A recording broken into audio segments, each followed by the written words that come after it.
In this video, we are going to go over how to record narration to your electronic lecture with Captivate. Munira tells you how.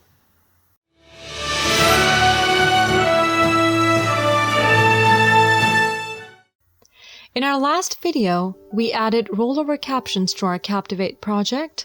As you can see, when the student hovers over the words what, why, and how, the concept related to each one of them appears. I would like narration to each concept so the audience can opt for reading or listening.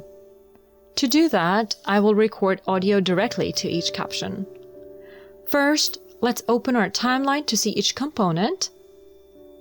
Can you see how important it is to name each element in your slide? Because now I can easily identify the rollover captions in which I started recording. So I would click on it to select it, right-click, and choose Audio, and then Record to. The Object Audio window pops up. I will place this window to a side so I can read from the caption. By clicking the red Record button, Captivate will give me the option to calibrate the audio input that I'm using for this purpose. In this case, a unidirectional USB microphone is what I'm using to record narration. You also utilize the microphone of your webcam, but the audio quality may not be optimal. I select Yes to calibrate from the next window. I'm choosing Auto Calibrate and just read this sentence. If microphone is your input device, read a sentence into the microphone to set the sensibility levels. So very well, it's ready. A countdown allows me to be prepared to record. So I'm going to start recording. Interactive learning is a pedagogical approach that incorporates social networking and urban computing into course design and delivery. It has evolved out of the hypergrowth in the use of digital technology and virtual communication, particularly by students.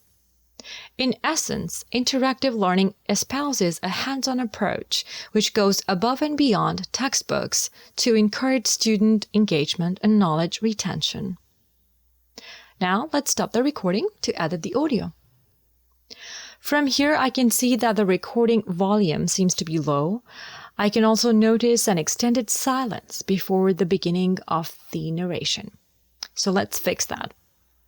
I will click Edit. With the mouse, I'm selecting the silence area. Before deleting anything, I will play the segment to verify that it has no sound. After that, let's trim out that segment by selecting the scissors icon. Done. The next thing to do is to adjust the volume of my recording, so I click on the Adjust Volume button and select Normalize. You can see here that the volume has increased, so let's listen to it.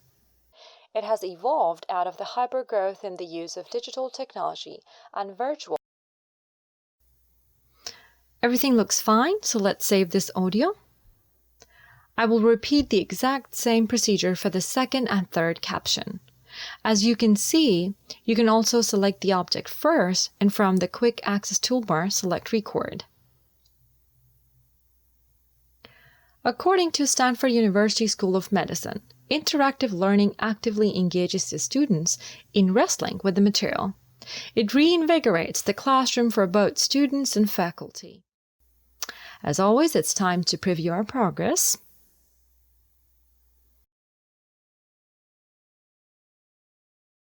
Interactive learning is a pedagogical approach that incorporates social networking and urban computing into course design and delivery. According to Stanford University School of Medicine, interactive learning actively engages the students in wrestling with the material. In this video, we have learned to add narration to objects in the slides of our interactive project, and how to edit audio associated to objects in slides. It is now time to actually practice an interactive test and incorporate that into our project. So that's what we will do in our next video. So stay tuned for more, and thanks for watching.